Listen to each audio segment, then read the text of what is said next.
Nigel is now going to talk to us about the image of shipping. As I said in the beginning, a bit of a big picture, and we've just had this formidably telling map. Back to one point of focus, which is how do you run, project, answer on this issue? Nigel, the floor is yours. Thank you, Mr. Lamy. And thank you to the Maria Chacos Foundation for inviting me here today. Some of my best friends have just left the room, probably in fear of the worst. Some went so far as to say that they would be back in a moment, but I don't have much confidence in that. When Admiral Metropolis asked me to speak about the image of shipping at this conference, of course I felt very honored. Then I began to look around at who else had spoken about this subject in the past. And there's not too many examples, but I did find one important speech on the image of the industry that was given exactly 10 years ago in October 2004 to the Roundtable of Shipping Industry Organizations. And that speech was written by Admiral Metropolis in his capacity as Secretary General of the International Maritime Organization. So then I got to thinking, with self-preservation firmly in mind, that it might be wiser to politely drop out. Who would want to step in the ring to fight Muhammad Ali? Who's crazy enough to want to take the controls when there's already a seasoned professional pilot sitting right there in the cockpit? But here I am anyway, under the watchful eye of the conference co-chairman, to do my best with this subject. And it's a slippery theme, isn't it? Image can't surely be as important as substance, can it?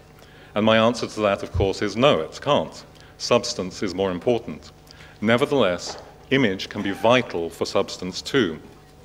On a positive note, understanding how others see us can sometimes be the only way to confront the reality, to rid ourselves of comfortable delusions, and start down the track of self-improvement. And I would submit that actually over the last 10 or 20 years, to a certain extent, that is what has happened in shipping. But at the same time, a poor public image can result in sanctions and costs imposed from the outside, whether these are warranted by the reality or not at all. Ever since I've been involved in shipping, many people in the industry have absolutely despaired of its outside image. I think this is partly due to visceral disappointment when one's pride in their own occupation is not reflected outside. But also, shipping people are acutely aware that poor image will inevitably contribute to the imposition of new laws and requirements, and they come with real costs and other burdens. So to come to the problem, in the past, shipping's image problem has been twofold. It's had to struggle against the negative stereotype of an old-fashioned and polluting industry. Equally, or even more frustrating perhaps, to the general public, shipping has become almost invisible, something that takes place away from public scrutiny on the world's oceans. And sadly, almost zero visibility has equated to almost zero recognition. Unfortunately, to coin a phrase, image pollution is not something that can be measured as easily, or not so easily perhaps, as greenhouse gas emissions.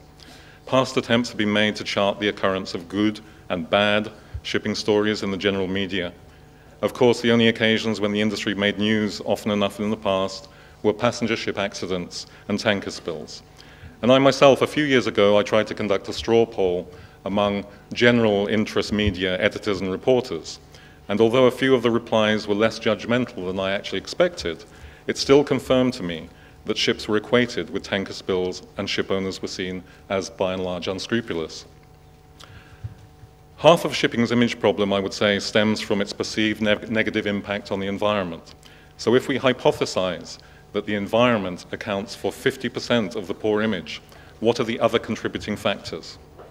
After environmental concerns, I'd say that safety comes a close second.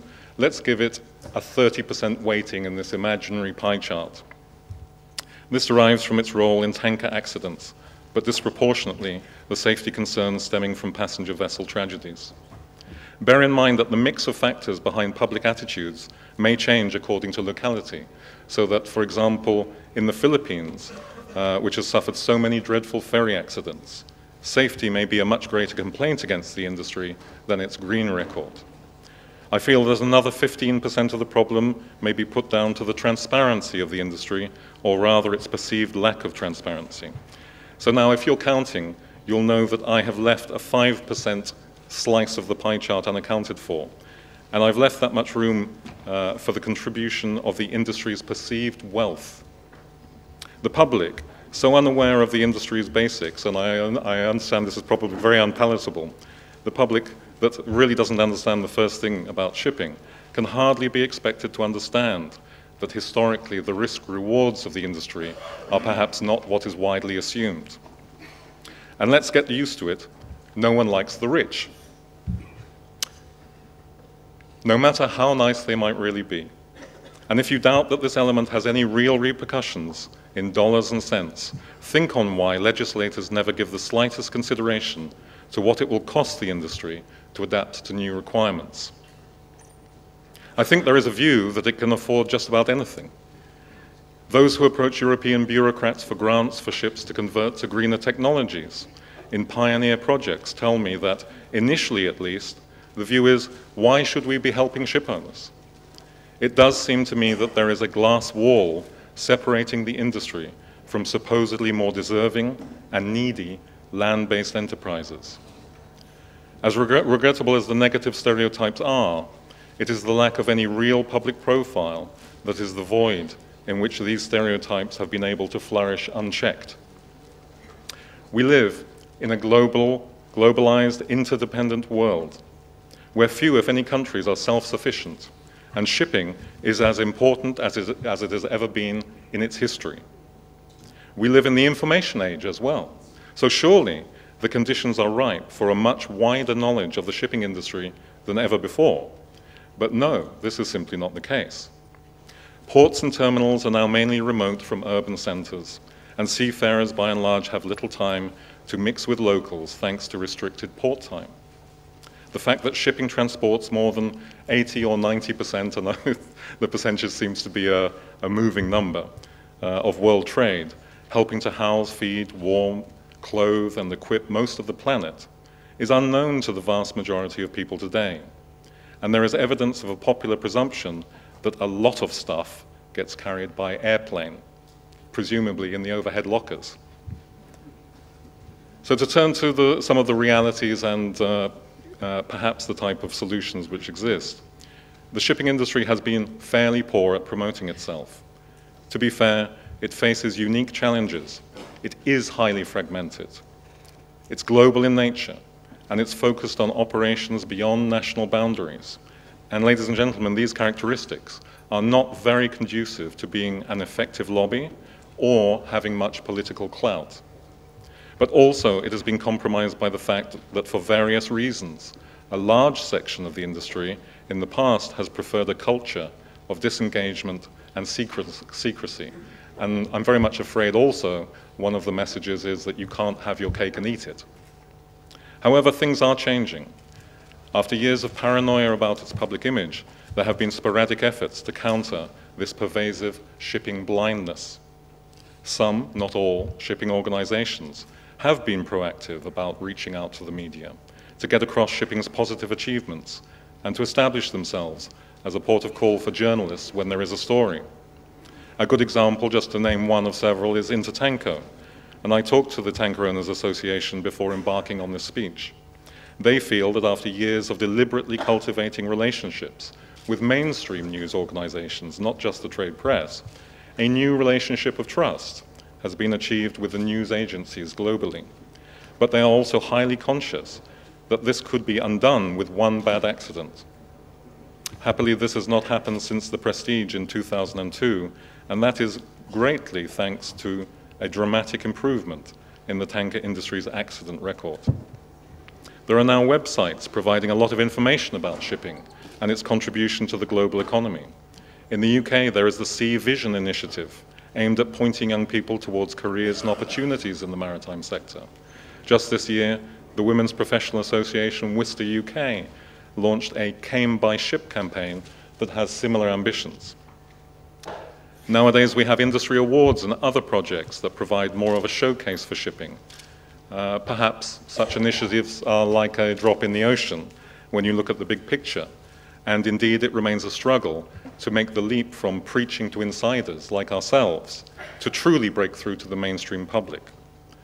However, I started by saying that image and substance should go hand in hand, and I'd like to come back to this point. Perhaps shipping has proved incompetent at self-promotion, but I would not necessarily want it to become a fearsomely effective PR hydra, able to twist the truth and bury well-founded concerns about its performance. The classic counterexample for our times is perhaps, and sorry to the oil industry representatives among us, the really very effective effort that has been made to spin the climate debate so effectively. As recently as 2010, research found that while 97% of scientists were convinced global warming is due mainly to human activity, because there was a consensus of evidence for that, 3/4 of the public remained unconvinced. Wow, that is an industry that has scored a PR success.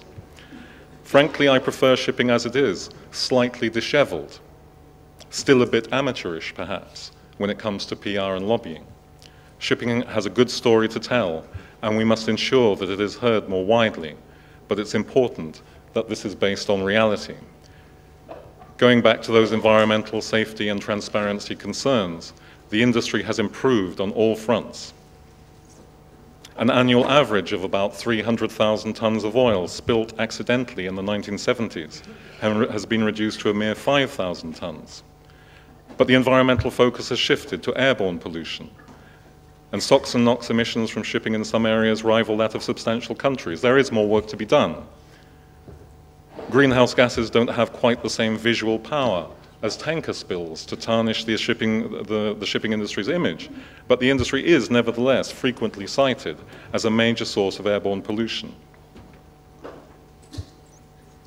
The same is true on crew deaths, an unacceptably high percentage compared to land industry, and more needs to be done there. No doubt some of the improvements of recent years stem partly from legislation, but a culture of enlightened self-improvement can also be found within the industry. Initiatives like Helmepa, finally also the culture of corporate social responsibility is catching on in the industry, both at company level and in terms of multi-member projects. So the key to a better public image for shipping is doubtless the vital overall role it plays in making the world go around. But it should not rest solely on this. That is simply the nature of the shipping business. Surely, the industry's pride should stem from more than this. Excellence in environmental performance, safety, and service. And that happens in the case of many leading companies, but it's not universal. And also pride in proactive social responsibility. And all this should be measured rather than a product of self-flattery and sometimes self-delusion. I'll wait for the buzzer.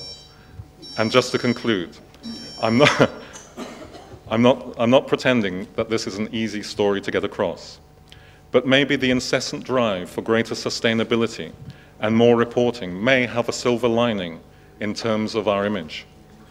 Maybe in the future, consumers and their politicians will demand instant access to electronic analysis of how all goods and commodities are brought to their doorstep.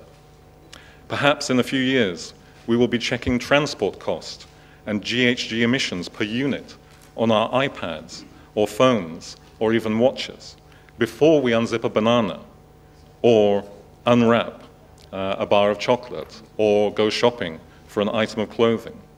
The way nutrition information and the producing country are required on the packet today. Perhaps then and only then, the greater public will become directly acquainted with shipping's pervasive role in their lives and the industry's superior performance. And it does take some quantum leap like that to put the industry directly in front of the consumer public for, in the end, a real ground change in the way the industry is perceived. Thank you very much.